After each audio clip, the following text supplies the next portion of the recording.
यह खबर हैदराबाद के सबसे महत्वपूर्ण ग्रीन फेफड़ों यानी केबीआर कासु ब्रह्मानंद रेड्डी नेशनल पार्क के अस्तित्व और वहां हो रहे बड़े बदलावों से जुड़ी है।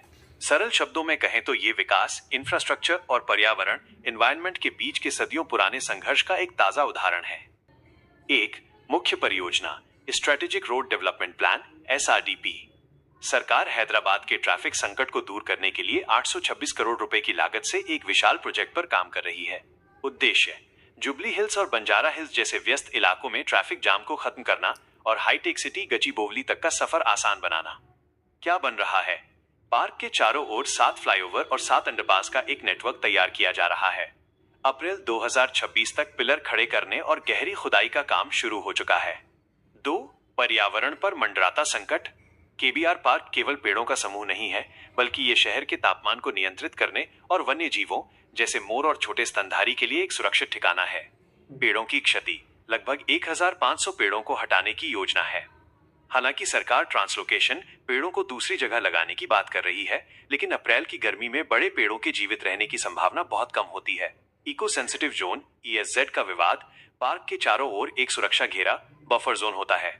आरोप है कि निर्माण के लिए इस घेरे को छोटा कर दिया गया है, जिससे निर्माण कार्य पार्क की बाउंड्री वॉल के बिल्कुल करीब आ गया है।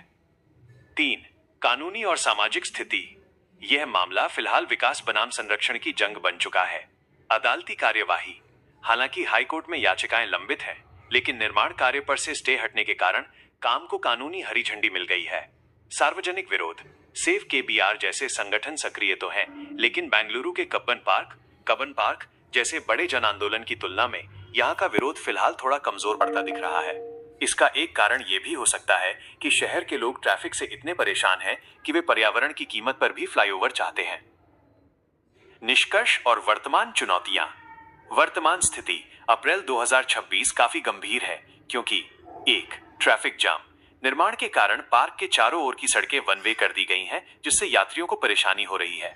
2 धूल और शोर। बड़े पैमाने पर खुदाई से पार्क के शांत वातावरण और वहां टहलने आने वाले लोगों वॉकर्स के स्वास्थ्य पर असर पड़ रहा है। 3 स्थायी बदलाव। एक बार जब कंक्रीट के ये फ्लाईओवर बन जाएंगे तो पार्क का स्वरूप हमेशा के लिए बदल जाएगा। संक्षेप में, सरकार इसे आधुनिक हैदराबाद की जरूरत बता रही है, जबकि पर्यावरणविद इसे शहर की पारिस्थितिकी इकोलॉजी के लिए एक अपूरणीय क्षति मान रहे हैं।